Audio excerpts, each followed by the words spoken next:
मशूक का नशा होना और गल है। मशूक अगर नशे ते ला दे उतों ओदी मां भी शामिल होवे, ज़ाहिरी गल है बाहर दा खुला पैसा सी, उन्होंने फिक्र कोई नहीं सी, उन्होंने पता सी कि सानू पैसा खुला खुआलदा पिया।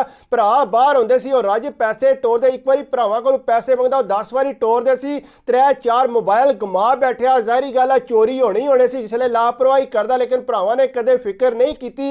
जिसले नवा मॉडल आंदा सी कहंदे तू नवा मॉडल लै ला, तू यैशी कर, घर दे ढेर रखे कि ना इहदे पैसे टोरिया करो। ना तुसीं फिक्र ना करो, भलके नहीं बाहर आके मजदूरियां करनियां ने। असीं जे इत्थे मजदूरियां 10-10 12-12 घंटे करने, सानू पता कितना मुश्किल है। उहदी उम्र है, उन्होंने यैशी करन दे, घर दे भी चुप कर। उन्हें कहा ठीक है पुत्र जो मर्जी करो। नवीं उन्हें कार लैके दित्ती सी, जिसे यूनिवर्सिटी जांदा जाके कुड़ियां मुंडियां नूं फुल यैशी करांदा सी। होर छड़ के 3-4 वारी उन्होंने मरी लैके गया अपने खर्चे ते, उत्थे जाके पूरी उन्होंने यैशी करा के लैंदी। भरावां ने एक दिन नहीं आख्या कि तू पैसे क्यों ला के, जिसले पैसे मंगदा सी उस टाइम अकाउंट च पांदे सी, 4-5 मिनटां ਜਿਹੜਾ अकाउंट 'ਚ पैसे आ जाते थे। उत्थे एक कुड़ी सी, ਉਹਦੇ ਨਾਲ बड़ा ਉਹਨੂੰ प्यार हो गया सी, और छड़ के ਉਹਦੇ घर भी जान लग पिया। कुड़ी दी मां ਜਿਹੜੀ है वह भी अगू कोई नहीं सी बोलदी। एक होर भी ਉਹਦੀ कुड़ी है सी, दोए मावां धीआं चुप करके तकदियां रहंदियां सी। एक कमरे 'ਚ लैके वड़ जांदा, और छड़ के शराब भी उत्थे लैके आंदा सी, अपनी मशूक नाल पूरी यैशी करदा। 1-2 वारी होर भी मुड़ा उत्थे आया, उत्थे ही बह के खांदे पींदे रहे ने, लेकिन ਉਹਦੀ मां नहीं बोली। ज़ाहिरी गल है वो जिसले किराया मंगदे सी मकान का, उस टाइम किराया दे दिंदा, और छड़ के उन्होंने खर्चा वगैरह भी दिंदा सी। लेकिन भरावां ने कदे नहीं सी देखा कि भरा साडा इस तरह खराब हो गया। चरस ते शराब जिहड़ी है सारा कुछ करदा सी।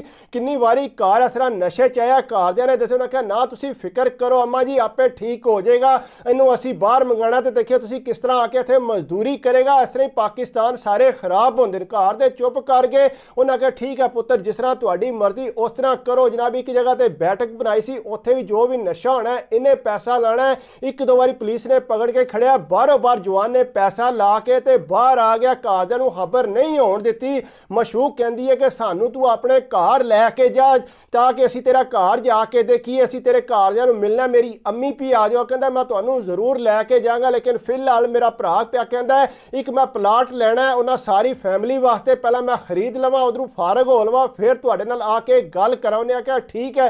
वो जवान सारा पैसा शैसा तू मंगा के प्लाट लैके अगू मशूक नूं सारियां गल्लां दा पता सी, नूं नशे च करके ते प्लाट जिहड़ा उन्हां अपने नां लवा लिया सी। ये जवान नूं किसी गल दी होश नहीं सी, नशा जे इतना करदा सी।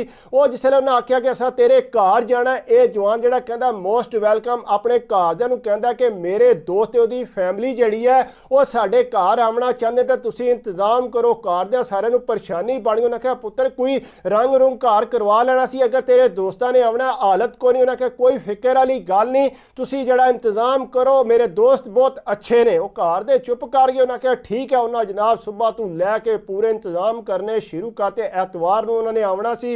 उन्हें घर सारे टेंशन च होए, सोहना सजाया सजूया ते खाने शाने और छड़ के सलाह सलूद बनाउण लग पे कि उन्हें आवना है। जिसले वो जनाब आए तो 2 कुड़ियां ते एक उन्हां दी मां जिसले आए ताके परेशान हो गए। उन्हें कहा कित्थे ने तेरे दोस्त? उन्हें कहा ऐ ही मेरे दोस्त ने, और दूसरे दोस्त को नहीं आए। उन्हें कहा तू तो आना पे मेरे दोस्तां ने आवना ते इतना सा इंतजाम कर दिता है। उन्हें कहा बस वो नहीं आए लेकिन ऐ ही आए ने। वो जनाब जिसले आए उन्होंने मिले गिले गलबात की। उन्हें कहा इस तरह साड़ी कुड़ी जिहड़ी है तुहाडे मुंडे नाल पढ़दी है। वो जनाब मिले गिले बैठे, खादा पीता, गप्पा शप्पा ला ला पे। कुड़ी दी अम्मा ते अगे ही बड़ी तेज है, बड़ी फारवर्ड है। उन्हें आख्या जी अज राती असीं नहीं चले, अज असीं इत्थे ही रवांगे। उन्हें आख्या किस तरह हो सकता है, तुसीं जिस तरह दिल करदा इत्थे रवो, सानू कोई मसला मसैल नहीं, असां उंज भी तुहानू जान को नहीं सी देना। वो जनाब राती उत्थे रहे।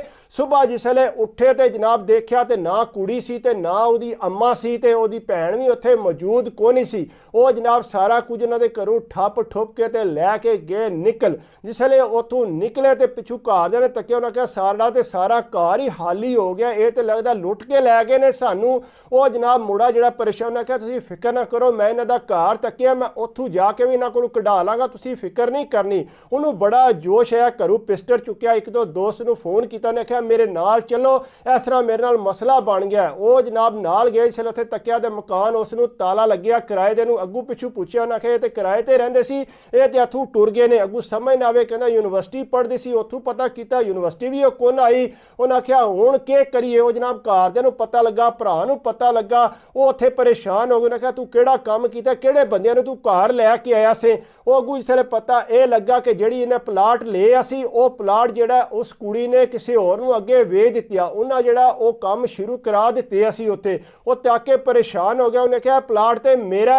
ਉਹਨਾਂ ਕਿਹਾ ਭਾਈ ਜੀ ਤੁਹਾਡਾ ਕਿਤੂਆ ਪਲਾਟ ਅਸਾਂ ਤੇ ਰਜਿਸਟਰੀ ਵੀ ਕਰਾ ਲਈਏ, ਇਹ ਤੇ ਸਾਡਾ ਪਲਾਟ ਹੈ। ਉਹਨਾਂ ਕਿਹਾ ਨਾ ਇਹ ਮੈਂ ਆਪੂ ਖਰੀਦਿਆ, ਬੜਾ ਮਹਿੰਗਾ ਪਲਾਟ ਹੈ, ਮੇਰੇ ਭਰਾਵਾਂ ਨੇ। ਉਹ ਭਰਾਵਾਂ ਨੂੰ ਪਤਾ ਲੱਗਾ, ਉਹ ਵੀ ਪਰੇਸ਼ਾਨ ਹੋ ਗਏ। ਉਹਨਾਂ ਕਿਹਾ ਇਤਨਾ ਸਾ ਮਹਿੰਗਾ ਪਲਾਟ ਲਿਆ, ਇਹ ਕਿਸ ਤਰ੍ਹਾਂ ਕੋਈ ਆ ਸਕਦਾ ਦੂਸਰਾ ਬੰਦਾ। ਉਹ ਵਿਚਾਰੇ ਦੌੜਦੇ ਉੱਥੋਂ ਬਾਹਰੋਂ ਪਾਕਿਸਤਾਨ ਪਹੁੰਚੇ। ਆ ਕੇ ਉਹਨਾਂ ਨੇ ਗੱਲਬਾਤ ਕੀਤੀ। ਉਹਨਾਂ ਕਿਹਾ ਗੱਲ ਸੁਣੋ ਸਾਡਾ ਪਲਾਟ ਹੈ। ਉਹਨਾਂ ਦਿਖਾਈ ਜਨਾਬ ਰਜਿਸਟਰੀ ਵਗੈਰਾ। ਉਹਨਾਂ ਕਿਹਾ ਦੇਖ ਲਓ ਤੁਹਾਡੇ ਮੁੰਡੇ ਨੇ ਪਹਿਲਾਂ ਆਪਣੇ ਨਾਂ ਰਜਿਸਟਰੀ ਕਰਵਾਈ ਹੈ, ਬਾਅਦ 'ਚ ਇਸ ਕੁੜੀ ਦੇ ਨਾਂ ਤੇ ਕਰਵਾਈ ਹੈ। ਇਸ ਕੁੜੀ ਨੇ ਅੱਗੋਂ ਸਾਡੇ ਅੱਗੇ ਵੇਚੀ ਹੈ। ਉਹ ਜਿਸ ਵੇਲੇ ਉਹਨਾਂ ਤੱਕੀ ਉਹ ਜਨਾਬ ਮੱਥੇ ਤੇ ਹੱਥ ਮਾਰਨ ਲੱਗ ਪਏ। ਉਹਨਾਂ ਕਿਹਾ ਤੂੰ ਤੇ ਜੋ ਅਸਾਂ ਕਮਾਈ ਅਸੀਂ ਸਾਰੇ ਦਾ ਸਾਰੇ ਤੂੰ ਰੋੜ ਦਿੱਤਾ। ਉਹਨੇ ਕਿਹਾ ਭਾਈ ਮੈਨੂੰ ਕੀ ਪਤਾ ਸੀ ਕਿ ਮੇਰੇ ਨਾਲ ਇਹ ਮਸਲਾ ਬਣੇਗਾ। ਉਹਨੇ ਕਿਹਾ ਮਸਲੇ ਦੀ ਕਿਹੜੀ ਗੱਲ ਪਿਆ ਕਰਨੇ, ਇਹ ਤਾਂ ਤੂੰ ਕਰੋੜਾਂ ਦਾ ਨੁਕਸਾਨ ਕਰਦਾ, ਘਰ ਸਾਰਾ ਤੂੰ ਹੱਲ ਹੀ ਕਰਾ ਦਿੱਤਾ। ਉਹਦਾ ਇੱਕ ਦੋਸਤ ਪੁਲਿਸ ਵਾਲਾ ਸੀ, ਉਹਦੇ ਕੋਲ ਗਏ, ਜਾ ਕੇ ਉਹਦੇ ਨਾਲ ਗੱਲ ਕੀਤੀ ਕਿ ਇਸ ਤਰ੍ਹਾਂ ਇਹਦੇ ਨਾਲ ਕੁੜੀ ਯੂਨੀਵਰਸਿਟੀ ਪੜ੍ਹਦੀ ਸੀ, ਉਹਦੇ ਨਾਲ ਇਹਦੀ ਦੋਸਤੀ ਸੀ ਤੇ ਉਹ ਇਸ ਤਰ੍ਹਾਂ ਜਿਹੜਾ ਸਾਡੇ ਘਰੋਂ ਵੀ ਲੁੱਟ ਕੇ ਲੈ ਗਈ ਹੈ ਤੇ ਪਲਾਟ ਵੀ ਸਾਡਾ ਲੈ ਗਈ। ਉਹਨਾਂ ਕਿਹਾ ਕੋਈ ਨਾ ਫਿਕਰ ਕਰੋ ਅਸੀਂ ਪਤਾ ਕਰਾ ਲੈਂਦੇ ਹਾਂ। ਉਹ ਪੁਲਿਸ ਜਿਹੜਾ ਪਤਾ ਸ਼ਤਾ ਕਰਾਉਂਦੇ ਰਹੀ। ਭਰਾ ਜਿਹੜੇ ਆਏ ਸੀ ਉਹ ਕਹਿੰਦੇ ਅਸਾਂ ਤੇ ਹੁਣ ਪਾਕਿਸਤਾਨ ਨੂੰ ਵਾਪਸ ਜਾਣਾ, ਜ਼ਾਹਿਰੀ ਗੱਲ ਆ ਸਾਡੀ ਛੁੱਟੀ ਇਤਨੀ ਨਹੀਂ ਤੇ ਪਿੱਛੋਂ ਸਾਡਾ ਭਰਾ ਹੈ ਵੈ ਤੇ ਤੁਸੀਂ ਇਹਦੇ ਨਾਲ ਮਿਲਿਓ ਗਿਲਿਓ ਤੇ ਚਲੋ ਜੋ ਵੀ ਕਰਨਾ ਉਹ ਕਰ ਲਿਓ। ਉਹ ਜਨਾਬ ਆਪੂ ਟੁਰ ਗਏ ਤੇ ਪਿੱਛੋਂ ਪੁਲਿਸ ਵਾਲੇ ਉਹਦੇ ਕੋਲ ਪੈਸੇ ਸ਼ੈਸੇ ਖਾਂਦੇ ਰਹੇ। ਉਹਨਾਂ ਨੇ ਕੋਈ ਗੱਲਬਾਤ ਨਾ ਦੱਸੀ ਕੌਣ ਸੀ, ਕਿੱਥੋਂ ਉਹ ਬੰਦੇ ਆਏ ਸੀ। ਜਿਸ ਵੇਲੇ 5-7 ਲੱਖ ਰੁਪਈਆ ਲਾ ਰਹੇ ਉਹ ਰੱਜ ਕੇ ਸੈਡੇ ਹੋ ਗਏ। ਉਹਨਾਂ ਕਿਹਾ ਗੱਲ ਸੁਣੋ ਹੋਰ ਅਸਾਂ ਪੈਸਾ ਕੋਈ ਨਹੀਂ ਲੈਣਾ, ਅਗਰ ਬੰਦੇ ਉਹਨਾਂ ਕਿਹਾ ਅਸੀਂ ਕੋਸ਼ਿਸ਼ ਕਰਨੇ ਆ ਪਏ ਲੇਕਿਨ ਬੰਦਿਆਂ ਦਾ ਕੋਈ ਸੁਰਾਖ ਨਹੀਂ ਮਿਲ ਰਿਹਾ। ਉਹਨਾਂ ਆਖਿਆ ਫਿਰ ਤੁਸੀਂ ਰਹਿਣ ਹੀ ਦਿਓ, ਮਜ਼ੀਦ ਸਾਨੂੰ ਜ਼ਰੂਰਤ ਨਹੀਂ।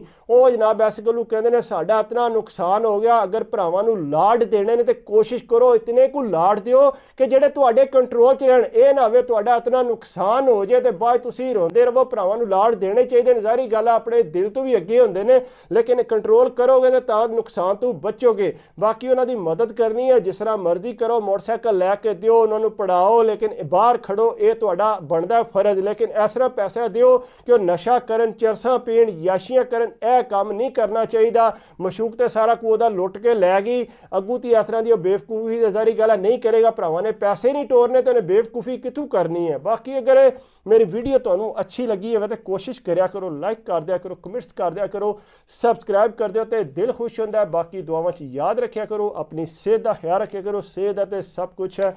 ਅੱਲਾ ਹਾਫਿਜ਼।